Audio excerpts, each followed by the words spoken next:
안녕하세요. 책 읽어주는 남자 채널 북스입니다. 오늘 소개해드릴 책은 회사 생활이 힘드냐고 아들러가 물었다 라는 아주 와닿는 제목의 책입니다. 저자는 오구라 히로시, 지니의 서재 출판입니다.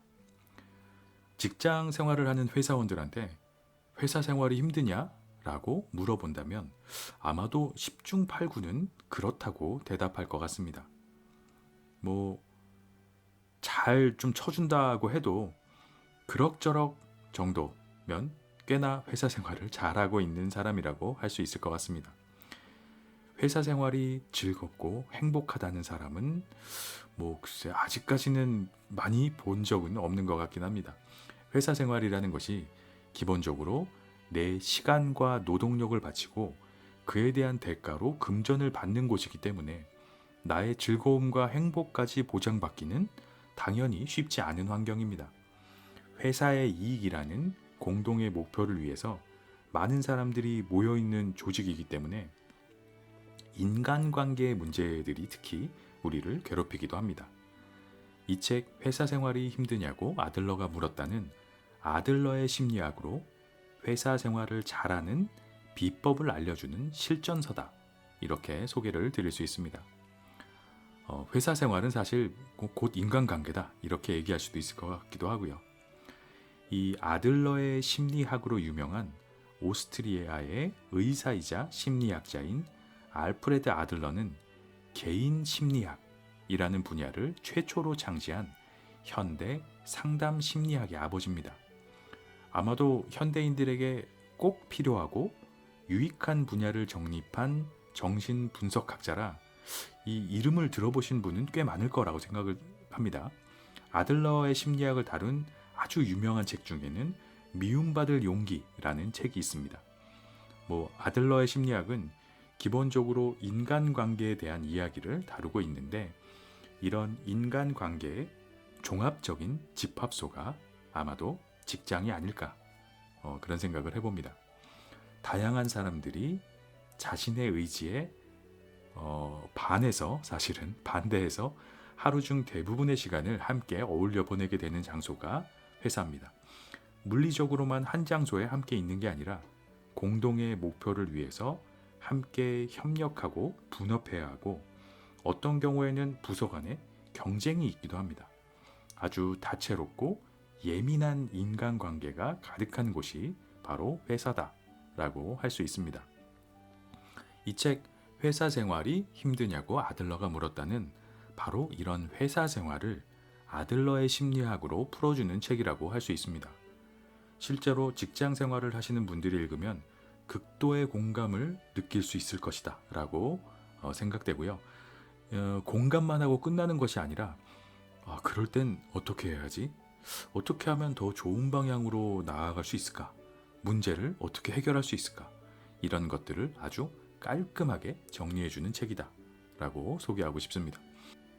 책의 제일 앞쪽에는 아들러의 문장이 하나 실려 있는데 뭔가 통찰력 있는 문장이라고 생각이 됐고요. 개인적으로는 가슴에 확 꼭 치는 그런 문장이라 소개해봐 드리겠습니다. 인생이 복잡하지 않다. 당신이 인생을 복잡하게 만드는 것이다. 이런 문장입니다. 인생이 복잡한 게 아니라 당신이 인생을 복잡하게 만드는 거다.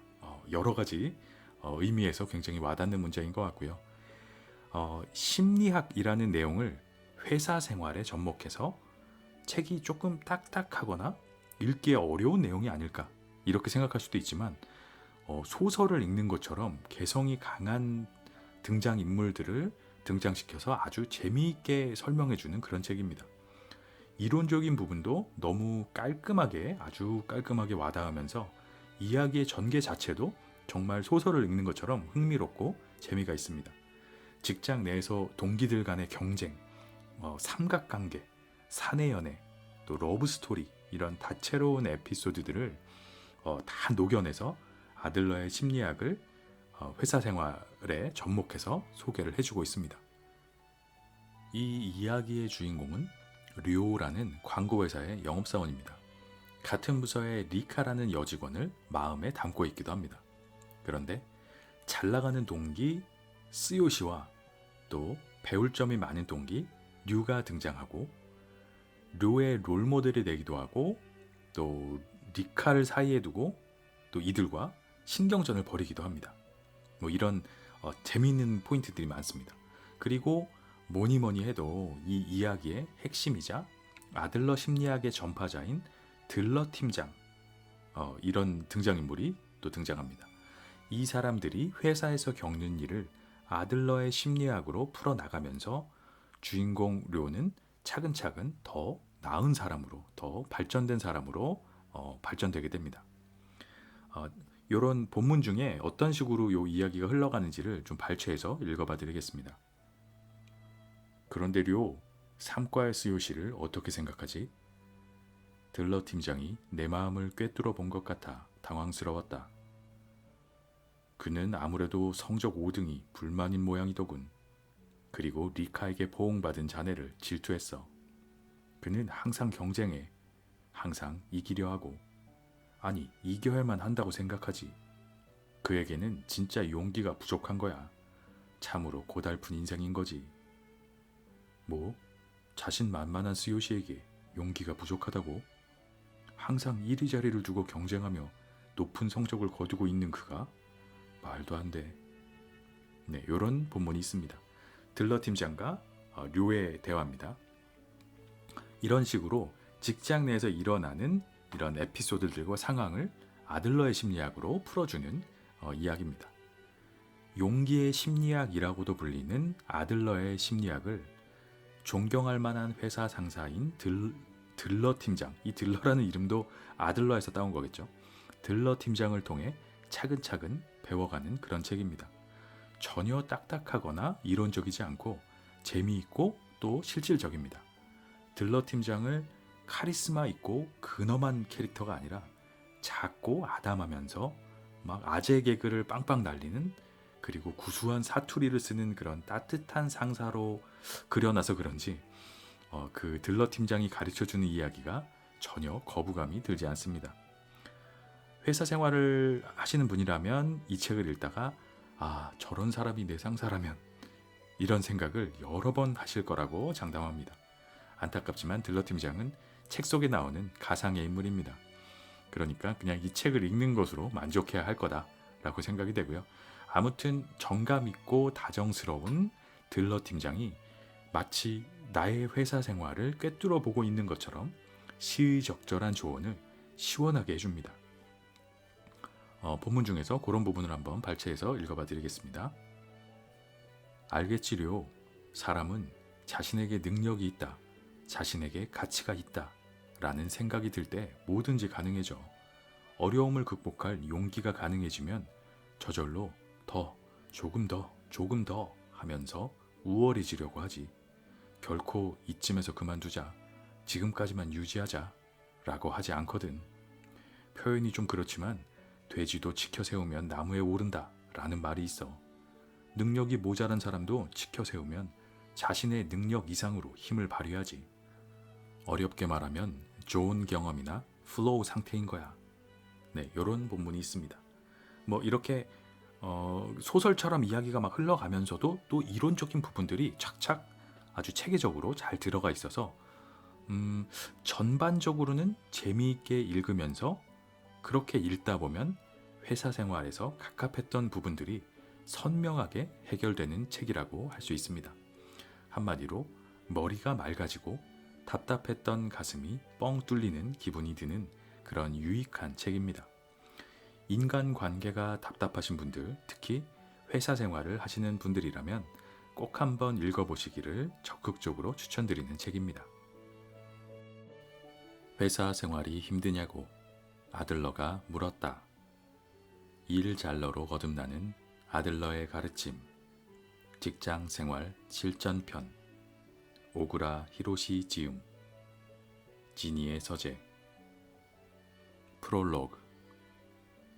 아들러 심리학을 아세요? 이른 아침 7시 반, 은행잎이 노랗게 물들기 시작한 황궁 주변에는 조깅을 즐기는 사람들로 북적였다. 나도 그 사람들 사이에서 해자 가장자리를 따라 달리고 있다.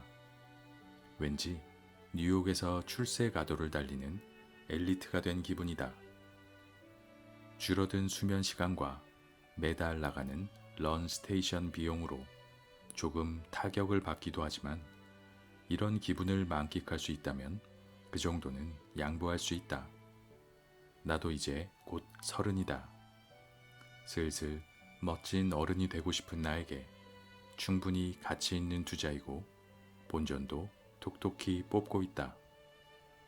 사쿠라 다문을 빠져나와 우치보리 거리로 들어가 니주바 시마에로 향했다.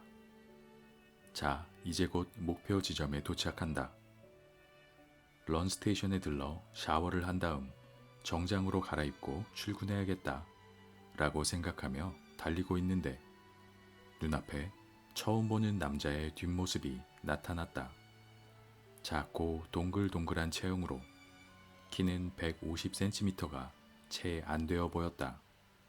게다가 뚱뚱한 몸집 탓에 거의 3등신에 가깝다. 마치 애니메이션에 나오는 고양이과 로봇 도라에몽이 아닌가 싶을 만큼 꼭 빼닮았다. 더구나 그 남자는 정장 차림에 가죽 구두를 신고 거친 발소리를 내며 달리고 있었다. 어지간히 힘들어 보였다. 구두 소리만 요란하고 속도가 나지 않는 그를 앞질러 가기로 마음먹었다. 어떻게 생겼을까? 궁금한 마음에 앞지르며 슬쩍 뒤돌아보았다. 나이는 40 정도로 보였고 알이 작은 둥근 안경을 썼다. 곱게 빗질한 머리는 5대5 가르마를 타서 포마드로 착 붙여 고정했다. 땀을 뻘뻘 흘리면서도 여유로운 미소를 짓고 있었다. 나와 눈이 마주치자 그는 오른손을 들어 하이 하고 인사를 건넸다. 뭐라고 한 거지? 외국인인가? 외모는 아무리 봐도 토종 일본인인데. 나는 당황해서 상대에게 맞춰 영어식 발음으로 대답했다. 하이. 그러자 갑자기 그가 외쳤다. 스톱! 나는 영문을 몰라 발에 급브레이크를 걸며 멈췄다. 사내는 괴로운 듯 한동안 어깨로 숨을 쉬었다. 그리고는 한박 웃음을 지으며 말했다. 안녕, 잘 부탁해요. 나는 들러라고 해요. 당신은요? 잠깐, 뭐라고? 이름이 들러라고? 이름이 좀 웃겨. 진짜 이름인지 가짜 이름인지 혼란스러웠다. 그러니까... 내가 대답을 얼버무리자 그 남자는 재차 물었다. 당신을 뭐라고 불러야 하죠? 그가 고개를 휙 돌려 나를 봤다. 마치 에도시대 기계 인형을 방불케 하는 움직임이다. 그냥 료라고 불러주세요. 친구들도 다 그렇게 부르거든요. 안녕 료, 잘 부탁해요. 나는 들러라고 불러줘요. 그가 오른손을 불쑥 내밀었다. 악수하자고? 진짜 외국인처럼 행동하네. 악수에 익숙치 않은 내가 어색하게 남자의 손을 잡았다. 손가락이 짧고 손바닥이 통통한 손이었다. 그리고 땀으로 촉촉하게 젖은 상태라 아주 부드러웠다. 그런데 당신은 여기서 바로 회사로 가나요? 옷은 어떻게 갈아입죠? 설마 황궁에 사는 귀족은 아니겠죠? 들러씨도 좋아서 정장을 입고 뛰는 게 아닌 모양이다. 나는 탈의실과 샤워 시설을 갖춘 런 스테이션을 알려줬다. 그가 내게 한 발짝 다가와 말했다. 거기에 데려가주면 안 될까요? 나도 바로 등록해야겠어요. 매일 땀에 흠뻑 젖은 정장을 입고 출근하고 싶지는 않거든요. 우린 이제 친구입니다. 자, 갑시다. 만난 지 3분도 채 되지 않았는데 어느새 나는 들러시와 친구가 되었다. 이 얼마나 부침성 좋고 넉살 좋은, 아니 행동력 있는 사람인가. 자신이 달리고 싶다면 남의 시선 따위는 아랑곳하지 않고 정장 차림에도 땀투성이가 되도록 달린다. 지금까지 주위에 이런 사람이 있었던가?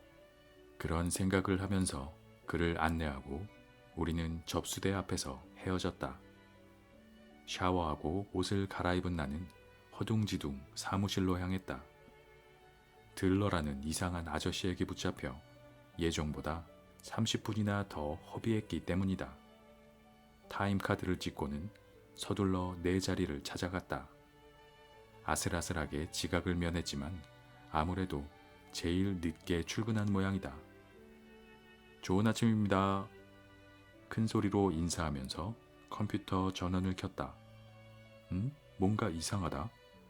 내가 소속된 광고 영업 1과에 7개 책상을 쭉 둘러보는데 평소와 달라진 풍경이 눈에 들어왔다.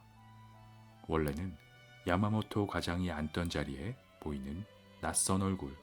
아니, 낯설지 않은데? 조금 전 달리면서 본 얼굴이 아닌가. 앉은 키가 너무 작아 잘 보이지 않았지만 바로 그 남자다. 들러시 아니에요? 나도 모르게 크게 소리치고 말았다. 오, 당신은 내 친구 료군요. 들러시가 어찌 여기에... 당신이야말로 어째서 여기 있죠? 우리는 서로 놀라며 아는 척하자 야마모토 과장이 입을 열었다.